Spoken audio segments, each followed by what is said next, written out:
Hey guys, it's James here with Kickstarter Board Game Spotlight, and I am joined with Justin from Mintworks. Justin, say hi. Hello. So tonight we are talking about Mintworks, which is awesome, really small game that fits in this little guy. Okay, yeah, I've got one hiding back here. Sweet. Hold on one second. I am sorry. I've got. There we go. I was having some feedback. No problem. One of the things that Justin has done with this game is packed a ton of game in a tiny little can that can go anywhere. And so this past week, when he launched his campaign, I did the Final Thoughts segment co-host with Radu and found out that Richard actually took this game with him on a African safari. So that was pretty cool. Yeah, that kind of. He said he was going on a vacation when I was sending him to him, and he was worried that it wouldn't get there in time. But apparently it did, and he ended up taking it on that trip with him, and which really surprised me hearing him say that in that Final Thoughts segment. It blew my mind. It was awesome. Yeah, your game got played on an African safari. Right. I mean, yeah, that's the best place to play games, obviously. Yeah, I shot out a picture earlier, and I actually took the game and we played it at dinner while we were waiting on our food. But yeah, that really doesn't compare to an African safari. This is true. Though that I saw that picture, and I told my wife, I was like, "Oh, look, he's playing Mintworks while he's waiting for his food at the restaurant." And my daughter, who is 8, she's like, "What? Wait, he's playing your game? Oh, it's going viral." I don't know where she got that. School, probably. That's funny. So, okay, so go ahead and tell us a little bit about, I know you had a contest that you participated in off. Was it the Game Crafter? Is that what it was? Actually, it was just on BGG. BGG, it was, okay. Yeah, R4D6. I always say his name wrong because it sounds too much like R2D2. But R4D6 put together a mint tin competition where the requirements were it just has to fit in a mint tin, make whatever you can. And I kind of just saw, like, that's really cool. I can't do it here. That's crazy. A few days later, just kind of sitting around, and the idea popped in my head, and that's where it came up. That's where it came from. I just started plugging it out, threw it out there. People started playing it and giving feedback, and it actually didn't change a lot from the initial concept, other than balancing out the stuff and adding more interesting things. Okay, nice. And you have a game that you did before this, Area 1851. Can you tell us a little bit about it? Yeah. That was I think I started working on that guy about 2011. A lot of testing. It's kind of how my group of friends became my playtesting group. We ended up playing this thing multiple times a week. It's a game about building crazy contraptions. I got one. Yeah, this one's not openable, but it's building crazy contraptions. You throw together all these weird, you got a horse, and then you can add modifications like vibrating, and then with an ill temper. And so you end up building a vibrating horse with an ill temper. You turn that into the townsfolk for some points, and everybody has a good time because you're reading off these goofy gadgets that everybody's making. That sounds cool. I'll have to check it out. All right, so you're sitting at $19,000 after a few days, right? That's pretty awesome. It's unbelievable. I was going in. I was hoping to be funded by the end of the first week. When we had funded by 7 hours in, my mind was just blown, and it just continued. And it's tapered off a little bit now, but it's still holding strong, and it's so awesome. Like I don't really have good words for it, other than, like, I'm just really super appreciative that everybody believes in this. Yeah. I mean, the other thing you think about, right? It's for a $10 game. That's a lot of volume of backers that have supported you so far, and obviously you got 24 days left. You're still going. So right. Yeah. And I'm getting a lot of messages. But I've been going through and messaging people that back me, and a lot of them are surprised that I'm messaging them personally. Not a common thing, I guess. I also didn't expect to have 13,000 or 1,500 backers when I started doing this either, so it's been a lot of work. But I get a lot of responses back. People are like, "Oh, cool, thanks. It was an auto bag for me for $10. I mean, I can't not. I can take it anywhere, play it with anybody. And it's $10. I have to buy it." That's And right. so it's been a lot of that kind of feedback. Yeah, for me, the game definitely fit a niche. Spoiler alert: when I was talking to Richard Ham in the Final Thoughts, the game. I don't think you designed it to replace any sort of Agricola type of game. It doesn't have that kind of depth, but it definitely fits a certain niche for me as far as I can play it on a table while I'm waiting for food. I can also whip it out with anybody who's a non-gamer and just show them, hey, this is what a worker placement type game is like. Here's a great intro for it. And hey, it's only going to take us 15 minutes to play or 20 or so. And so I think you nailed that. And for me, $10 to have that in my arsenal is, it's worth $10, no doubt. Right. Yeah. Yeah. That was the goal, really. Get a deeper kind of the one of those deeper Euro mechanics that we enjoy in our heavy games to the table where you can actually introduce people to it without scaring them off. With a nice, easy presentation, something you can carry around and be like, "Oh, hey, let me show you. This is how it works." And 15 minutes. If they didn't like it, well, they didn't like it. You only took up 15 minutes of their time.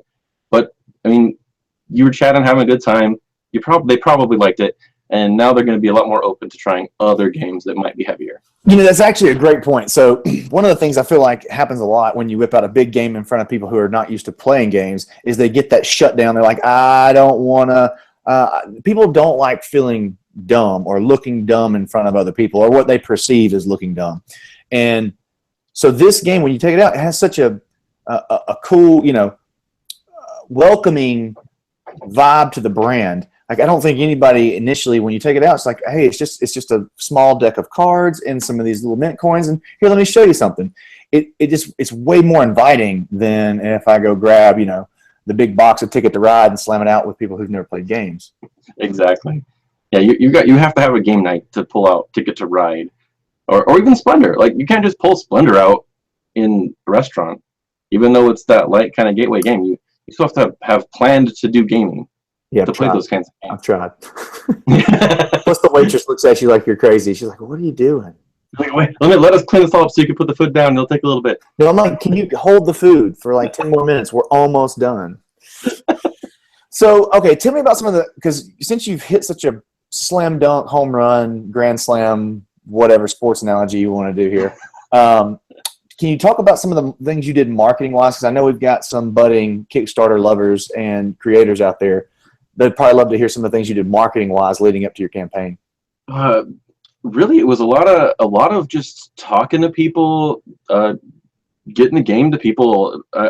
I believed in the game enough that I knew the game would sell itself. So it was really just a matter of getting the game to people, letting them try it, letting them discover what was there, and that was really the big one. Plus, just doing my homework and being ready.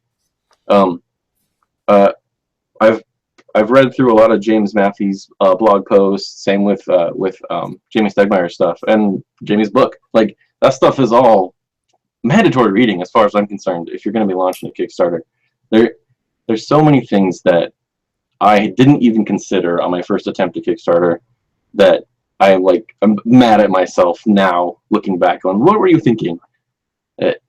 So yeah, you're like doing the homework, doing the legwork, getting ready way beforehand. Like, I was building this campaign page in May, I think, was when I started doing stuff. Like, it wasn't it wasn't a short, let's just do it.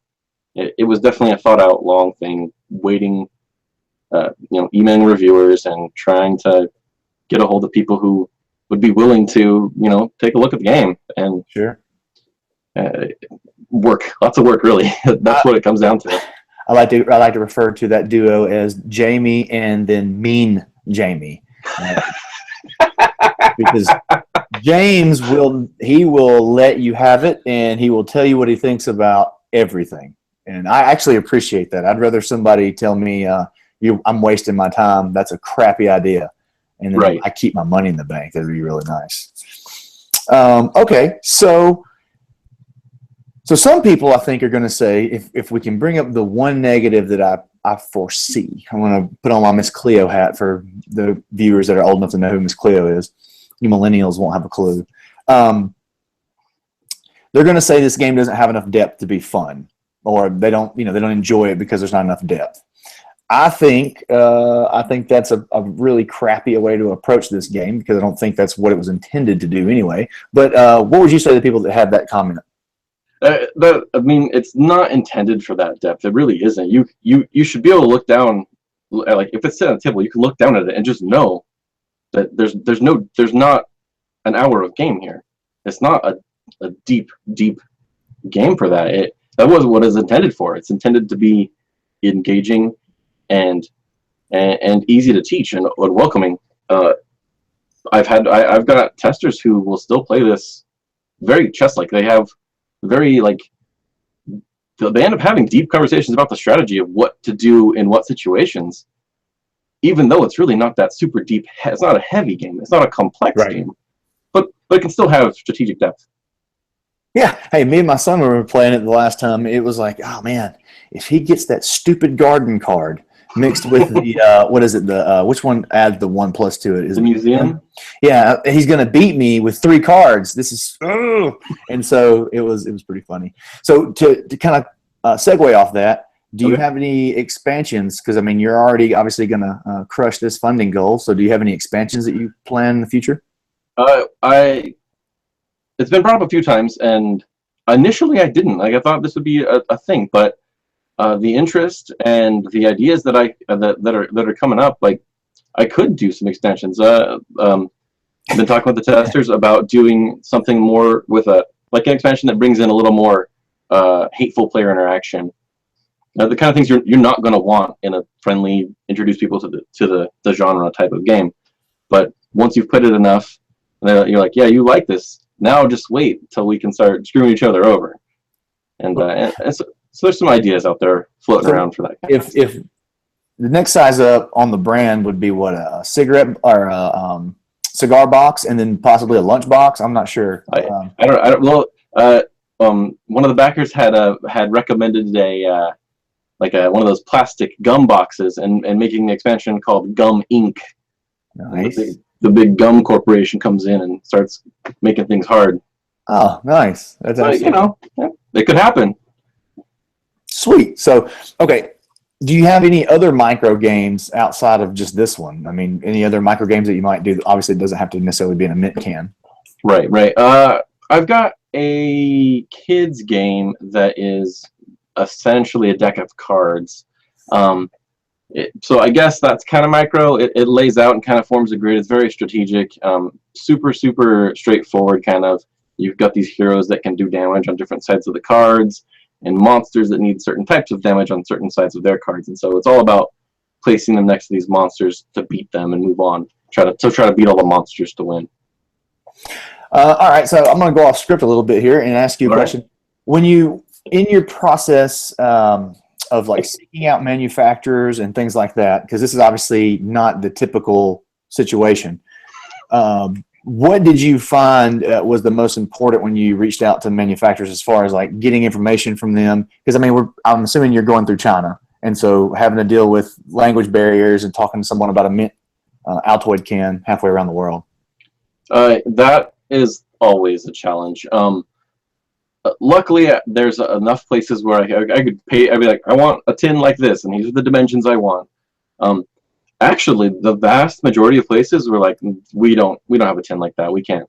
Actually, none of the manufacturers that made it onto my list can make a tin like that. They can get close, or they can do it They can get real close, but not have a hinge, or they'll have a hinge, but it's way longer. They just can't quite hit that size that I want. And so that's been a challenge. I ended up having to find a different manufacturer that will just make the tins for me.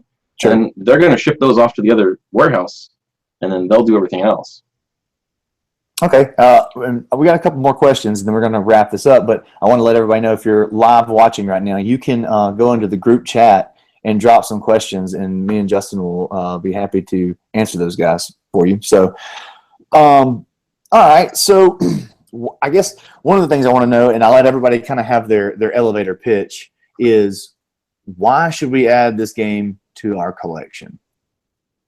The easy answer is why wouldn't you? It's only $10. Oh, this man's in sales. I like it. but really, I mean, even if you don't ever want to bring anybody into your gaming circle, you just want to game with you and your couple other people, it's still something you could just pull out and play while you're waiting for player number 3 or player number 4 to show up for game night. You can carry it around and just play over lunch at work. I mean, it's so easy to get to the table, and it's worth playing rather than just sitting on your phone and ignoring each other. Like, why not? Really, just walk. It's $10. $10. Why not? Okay. What game are you playing right now? Not one of your games. It's your favorite game. Scythe. I'm really liking Scythe right now. I actually have playing in the group on Sunday, playing another game. Okay. Scythe is definitely my game right now. Aside from that, I really wish I could play Steampunk Rally more. That's a fun one. Okay, that is from my art team. There, I've claimed them as mine, Mr. Cuddington. So, Steampunk Rally for me was a little bit too workflow chart for my taste. I can see that. I like, to your point, I like a lot of interaction on my game. So I'm probably 60-40 leaning to the Ameritrash side of things. Okay. But yeah, that is definitely an awesome quality game too. So, Scythe. Okay, so my first thing is I want to know: have you played the Black Faction? Yes, the last time I played them, and I managed to win with them. Did you win by doing a lot of military? Because there's so many people saying that you can't win military. I tried to, but it just didn't work out.